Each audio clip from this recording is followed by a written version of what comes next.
లేకుండానే ఇంత చేస్తే పదవుంటే ఇంకెన్ని చేస్తాడు? ఇది ఆయన గురించి ఆ నియోజకవర్గంలో ప్రజలు చెప్పుకునే మాట. పార్టీ అధికారంలో ఉంటే ఫోజు కొట్టే నాయకులు ఉన్న నేటి రోజుల్లో పార్టీ కష్టాల్లో ఉన్నప్పుడే పార్టీకి అండగా నిలబడ్డారు. పార్టీ కోసం నిత్యం శ్రమించారు. ఆ నియోజకవర్గ రాజకీయాలలో తనదైన ముద్ర వేసుకుని రాజకీయాల్ని శాసించే స్థాయికి ఎదిగిన కార్యసాధకుడు ఆయన. జనసేన కోసం పనిచేస్తున్న ఆ ఎన్ఆర్ఐ ఎవరు? ఆయన చేస్తుందేంటి? ఇంతకీ ఆ నియోజకవర్గం ఏది? ప్రైమ్ 9 స్పెషల్ స్టోరీలో చూద్దాం.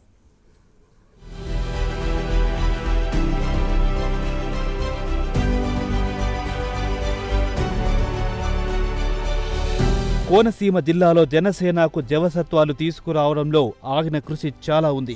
ఆయనే ఎన్ఆర్ఐ ఎనుముల వెంకటపతి రాజా. జిల్లాలోని సకినేటిపల్లి మండలంలో సముద్ర తీరానికి ఆనుకొని ఉన్న కేశవదాసు పాలెం అనే ఓ పల్లెటూరులో జన్మించిన ఎనుముల వెంకటపతి రాజా తన భార్య ఉద్యోగరీత్యా, తన వ్యాపార రీత్యా లండన్లో ఉంటున్నాడు. తప్పు చేస్తే సహించలేని వ్యక్తిత్వాన్ని పుట్టుకతోనే అలవర్చుకున్న వ్యక్తి వెంకటపతి రాజా.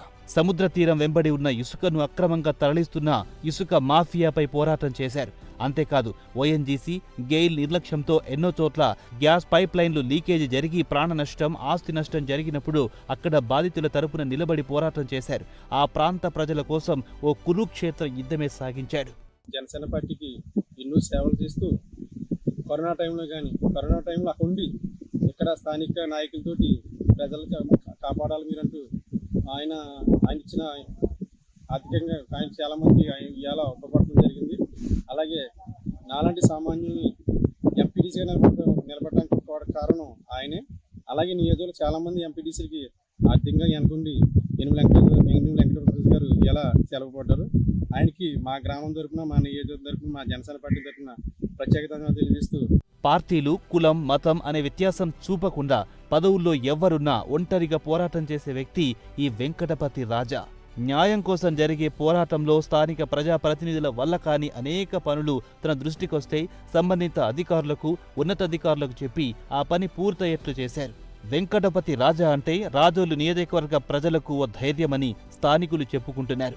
ఓఎన్జీసీ విషయంలో రాజకీయ ప్రలోభాలకు అధికారులు లొంగి తన పోరాటాన్ని నీరుగార్చే ప్రయత్నం చేస్తున్నారని తెలిసి చెన్నైలోని నేషనల్ గ్రీన్ ట్రిబ్యునల్ ని ఆశ్రయించి ఎన్నో సందర్భాల్లో కమిషన్లు వేయించారు.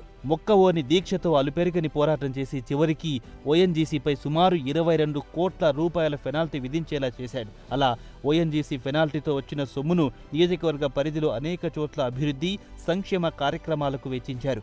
ఇంకా దానికి సంబంధించిన పనులు చేస్తూనే ఉన్నారు. ఆయన చొరవతోనే రాజోలు ప్రజల చిరకాల వాంఛైన డయాలసిస్ సెంటర్ను ఈ నెలలోనే ప్రారంభం కానుండడం విశేషం.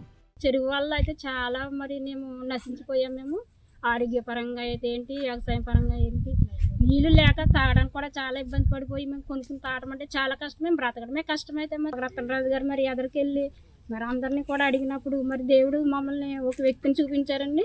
మరి వెంకటరాజు గారి వల్ల మేము ఇంతవరకు మేము ఇలా ఉన్నామంటే ఆరోగ్యాలతోటి, పిల్లలతోటి ఆరోగ్యాలతోటి ఉన్నామంటే చాలా గ్రేట్ అనేది.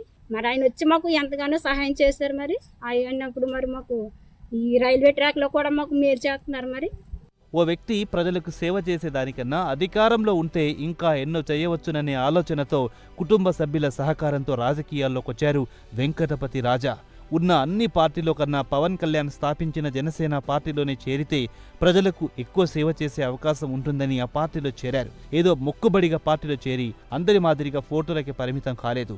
ఆయన పార్టీ కోసం, స్థానిక ప్రజల కోసం అహర్నిశలు పాటుపడ్డారు. జనసేన పార్టీలో తనదైన ముద్ర వేశారు. అధినేత పవన్ కళ్యాణ్ ఏ కార్యక్రమం చేపట్టినా దానిలో పాలు పంచుకొని ఆ కార్యక్రమాన్ని విజయవంతంగా నిర్వహించారు. 15 ఏళ్ల పోరాట ఫలితమే ఆయన నియోజకవర్గంతో పాటు పార్టీలోనూ ప్రత్యేక స్థానం కల్పించడానికి కారణమయ్యింది. భర్తల్ని, పిల్లల్ని, తల్లిదండ్రులను అందరూ విడిచిపెట్టుకుని విదేశాలు వెళ్ళామండి. 2-3 సంవత్సరాలు అక్కడ కష్టపడి వచ్చేదో 2-3 సెంట్లు ఇల్లు స్థలం కొనుక్కుని చిన్నగా ఇల్లులు కట్టుకున్నామండి. ఇప్పుడు అవి కూడా మాకు లేకోకుండా చేస్తున్నారు. మేమైతే చాలా భయపడుతూ ఉంటున్నామండి. ఏటైనా ఎవరు వస్తారు ఏంటని ఇంటి దగ్గర కూర్చోవాల్సి వస్తుంది. ఇందు గురించి మరి వెంకటరాజు గారు అయితే మాకు చాలా సపోర్ట్గా ఉన్నారండి. రైలు విషయంలో, మా చెరువుల విషయంలో కానీ, మరి ఈ రైల్వే విషయంలో కానీ మరి వెంకటరాజు గారు అయితే మాకు చాలా సపోర్ట్గా ఉన్నారు. ఇంకా రతనరాజు గారు కూడా మాకు సపోర్ట్గా ఉన్నారండి. రాజోలు జనసేన పార్టీలో కీలకంగా ఉండడమే కాకుండా పార్టీ నిలబెట్టిన ఎమ్మెల్యే అభ్యర్థి దేవ వరప్రసాద్ గెలిచే వరకు ఆయన వెన్నంటే ఉండి మునుపెన్నడూ లేని విధంగా భారీ మెజార్టీతో విజయం సాధించడంలో తన పాత్ర తాను నిర్వహించారు. రాజోలులో తిరిగి జనసేన పార్టీ మరోసారి గెలవడానికి వెంకటపతి రాజా పాత్ర చాలా కీలకంగా మారిందని అక్కడి స్థానికులు చెబుతున్నారు. రాజోలు నియోజకవర్గ అసెంబ్లీ ఎన్నికల్లో జనసేన గెలుపు కోసం కాదు, ఎంత మెజార్టీ రాబోతుందని అనుకునేలా చేసిన వ్యక్తి వెంకటపతి రాజా అని బల్లగుద్ది చెబుతున్నారు ఆ పార్టీ కార్యకర్తలు. వెంకటపతి రాజా పదవులు లేకుండా జన సైనికుడిగా ఉండి ఇవన్నీ పనులు చేస్తున్నారంటే ఆయనకు పదవి ఉంటే నియోజకవర్గమే కాకుండా రాష్ట్ర స్థాయిలో చాలా పనులు చేయగలరన్న నమ్మకం మాకుందని రాజోలు నియోజకవర్గ ప్రజలు అంటున్నారు. ఇలాంటి నేతలకు జనసేన పార్టీ ఏ పదవి ఇస్తుందో తెలియాలంటే వేచి చూడాలి మరి.